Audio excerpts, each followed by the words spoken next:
Hey everyone. I'm going into my inbox and it looks like my teacher has sent me Our Words Our Way poem. So I'm opening it up and I'm looking at it and I'm reading it and it's another terrible poem. And the kids are not going to understand what the heck is going on because it makes no sense. So what I'm going to do is I'm going to show you guys how to use Scratch to make this poem a little bit more easy to understand for the kids by making a little cartoon. So I'm going to come over to Scratch, and I've already got the cartoon started a little bit. When you start, this green flag means go, start the program. We have the bug coming into the um, room, and there's his nut in the sun. And I want the kids to be able to slowly, one step at a time, see the words of the poem come up down here, and I want to have the poem itself read out loud. So what I'm going to do is I have the entire poem broken down into chunks here, and this is what's called the costumes of this sprite. And then I have all the words from the poem as sound files that I've recorded. So what I'm going to do now is I'm going to try and create a script that will have this sprite reveal itself one word at a time, and each time it reveals a word, it's going to create a sound. So the program I've already had is when the program starts, the green flag is clicked, hide. I don't want to see the poem at all. I'm going to change that to when, wait, events. So everything's broken up into different types of actions. You have motions, looks, changing how the sprites appear on the screen, the sounds that you make, sensing has a whole bunch of different things like when the key is pressed, operators. This is where you do a lot of your really deep programming. If it equals, greater than, add, minus, join things together. But we're not doing anything that complicated here. We're just going into looks and sound to just have the costumes change, which is going to reveal a letter at a time, and then play a different sound. And we're going to organize that with the events and the controls. So what I'm going to do, the event that I want to have trigger the poem start to be read, is that when the space key is pressed.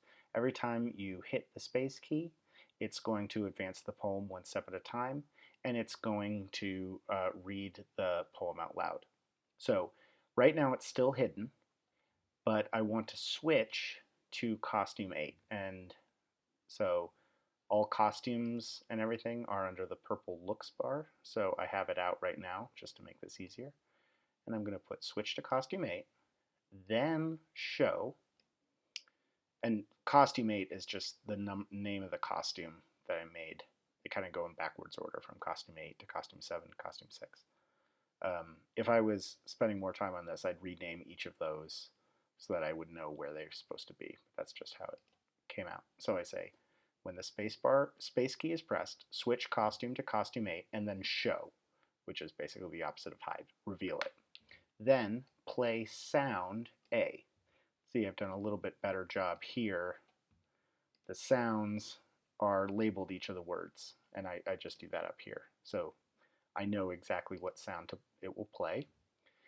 And now the one thing I found is that when I put everything together the first time, if I hit space key, it would do everything I wanted the space key to do.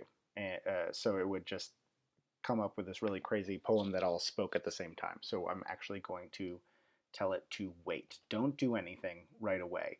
And about 0.5 seconds will stop it from just going so fast that it plays all the sounds at once. It's going to wait, and that will give us some time to come back in and play it. So I'm going to start the animation again. So now, when it starts, when you hit this, it starts telling, saying the letters. So So that's when space key is pressed, switch to costume 8, which just happens to be the costume that says A, show the costume, play the sound A, and then wait 5 seconds. And then what I'm going to do is I'm just basically, and I have it built over here so that you guys don't have to sit very annoyingly and wait for me to do all of this. I have wait until the space key is pressed again, and then do the whole thing going to next costume and playing another sound, next costume playing another sound.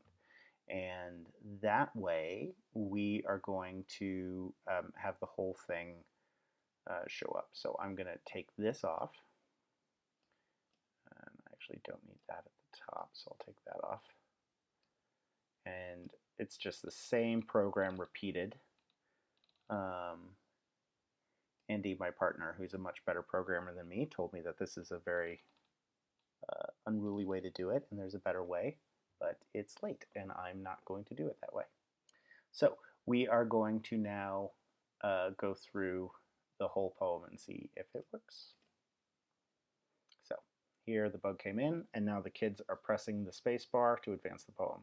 A bug saw a nut in the sun.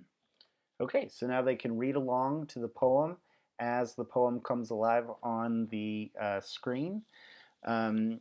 We have iPads in our classroom, unfortunately, because if you had an Android tablet, you would also be able to export this whole program and turn it into an Android app that could then show up on the home screen. And that could be something kids do in Reader's Workshop, is they could go over the poem listening to my robotic voice saying the poem while they watch the little illustration happen. So anyways, thank you so much. That's only a small amount of what Scratch can do, but that is one way you might be able to incorporate it in the lesson. So thanks again. Bye.